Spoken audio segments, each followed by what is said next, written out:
We got Paper Mario, baby! Okay, Nintendo Direct happened a couple days ago, and I thought I might share some thoughts while experimenting with a more unscripted style, so here we go. Firstly, Paper Mario. Man, I'm just so happy about this. Because I think I haven't said this, but it's my favorite game of all time. I just love that game. I love the story, the characters, everything. Eventual review someday, maybe.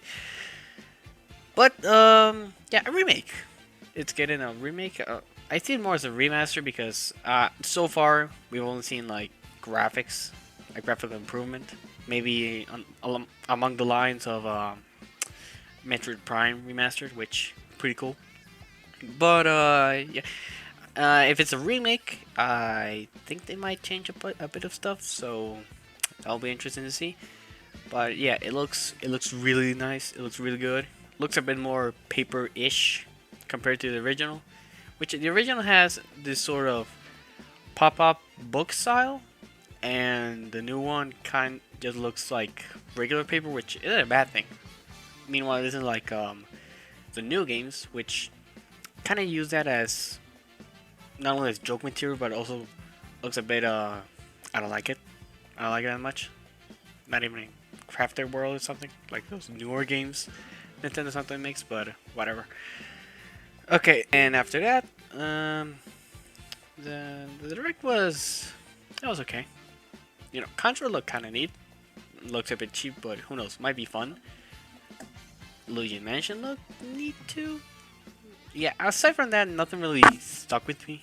Oh, Tomb Raider, so this was gonna get remastered, but I'm not sure how remastered because I do hear those games are clunky. But anyway, and there is another thing about the direct that excites me almost as much as Paper Mario Thousand Year Door, and that's F-Zero 99. Now, I know that there's some people who are saying like that's a slap in the face, and I can kind of see why, because it's been, well, 20 years since GX, the last mainline title, and obviously that wasn't, well, not me, obviously, but that wasn't the last F-Zero game we had. We had a Climax on the GBA, I think was the last one, but I don't think people count that one, really.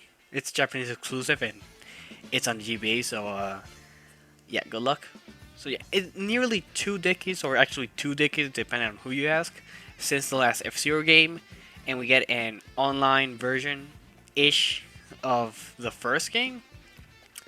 And yeah, I can kind of see why people would be a bit mad about that.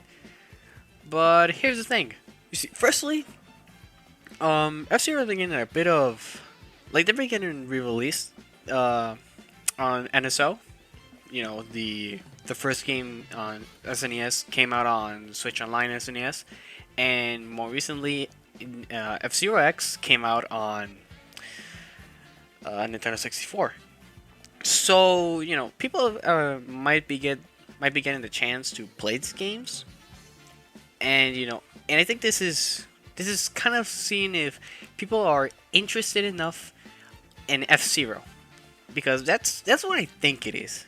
I don't think they would just put out F-Zero 99 just because it was cheap. Because if you wanted to make a Type 99 game, I think there are better and easier ways to do it, especially considering how good F-Zero 99 is. Yeah, I've been playing it, and I mean, man, it's actually pretty fun. And it isn't just a straight translation of F-Zero SNES to just online with 99 other players, because firstly, you need to change some things to make F-Zero work in that environment, a 99 type environment. Because even if the races are larger than, say, Mario Kart, it's still 30 racers.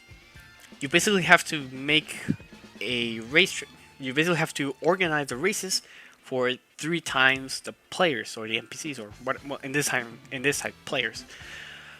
So yeah, it wasn't actually the easiest, and also I'm pretty sure they made the controls a bit better.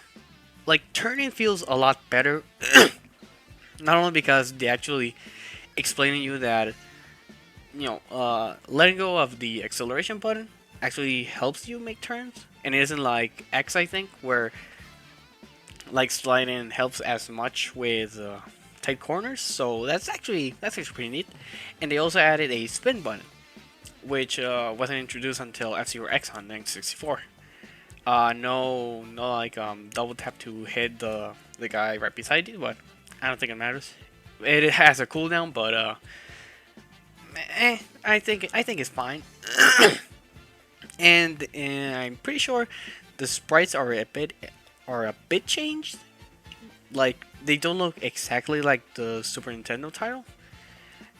And yeah, it feels like they put genuine effort in this, and they might be like trying out a new game, like kind of a bit safer to see how much demand it would be for F Zero.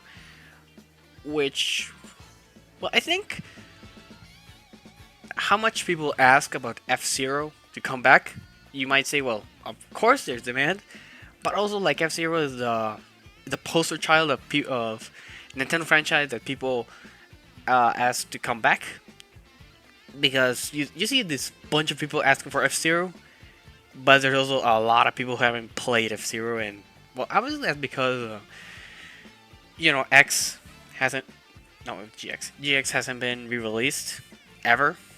And well, now X can be played, and I do recommend you play X. If you can't play GX, at least play F-Zero X on NSO or emulator. Like N64 is pretty easy to emulate, I think. Like I can emulate it pretty easily, but whatever. So yeah, I think this might be a good thing because firstly, the game is fun.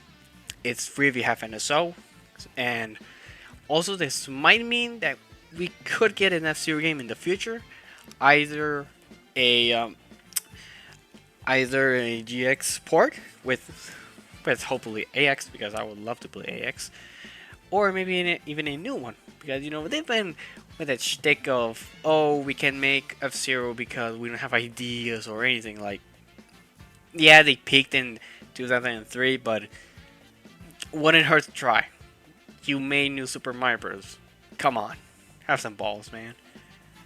And also, one last thing, this direct kind of just confirmed that the Switch is in its last legs, because like, okay, the last two directs of this year, like they've also been kind of not as big, but they were still into brand new titles.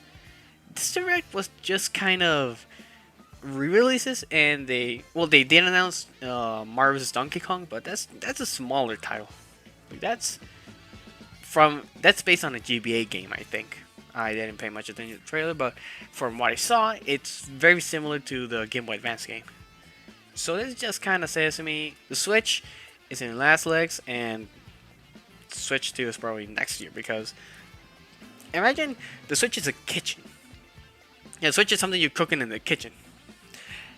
And, throughout the years, the kitchen has been on. But now, in this moment, the food is cooking, but it isn't cooking with the stove on. It's just cooking with the leftover heat. That's what it feels like. This is like the last stuff they're gonna release. And yeah, I also think that Princess Peach game is gonna be the last major release for Nintendo. That or Mario vs Donkey Kong, and after that, there's gonna be the ports they need to get out, and that's gonna be it. But I would like the next direct to announce the Nintendo Switch 2, whatever it's gonna be called, or who knows, maybe they just announce it randomly.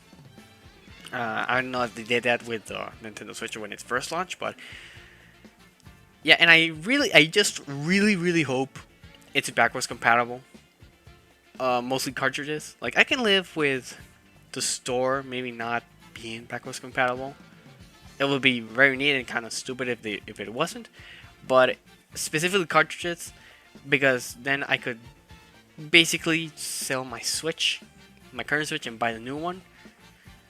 But I would really love it to be backwards compatible. That's basically everything I want. And I suppose more power, but I didn't really find the lack of power for the Switch to be really annoying because I have a PC. If I want to play a game that with nicer graphics or any multi-platform that isn't on Switch or runs bad on Switch, I could get it on PC. So it isn't that big of a deal to me. But yeah, that was just kind of random thoughts I have about the direct. It was, I suppose, it was kind of mid to most people, but I'm just happy with and Mario RPG. Mario RPG remake looks really good. I'm happy with what I got because I got a lot of stuff that I wanted. Because, in my opinion, firstly, Paper Mario Thousand Year Door being announced as a remake slash remaster is the second best thing to Metroid Prime 4. Or I suppose Silk Song, but Unity in this one is a shit show, so maybe we won't hear about it for a while. And also, I mean, like I said, it's Paper Mario Thousand Year Door, my favorite game of all time. And oh, I forgot to mention that. Yeah, that pretty much confirms Metroid Prime 4 is a either a cross-generation game or a launch title for Switch 2. Because at this point, it won't launch on Switch. Or even if it does, it will get ported to the next generation really quickly. If not immediately. Like it will be something like Twilight Princess, I imagine. Because, there are probably people who bought Switches. Two of them who bought Switches for Metroid Prime 4. And one of them was me. So, yeah, I kind of hope it is a launch title. Because that will make Metroid even more into the forefront. Because, last big launch title was Breath of the Wild. And that game was huge. Everybody loved that game. So I kind of hope it's launch style, or at least very close to launch. So yeah, that was kind of my disjointed thoughts on the Nintendo Direct. I was happy with what I got because I got a lot of stuff that I wanted, like I said. But I can kind of see why it was mid, and it's probably gonna be the last dedicated Nintendo Switch Direct. I imagine. Who knows? We'll see in February, I guess. I think. But yeah, that's all for today, and I'll see you again another time and place.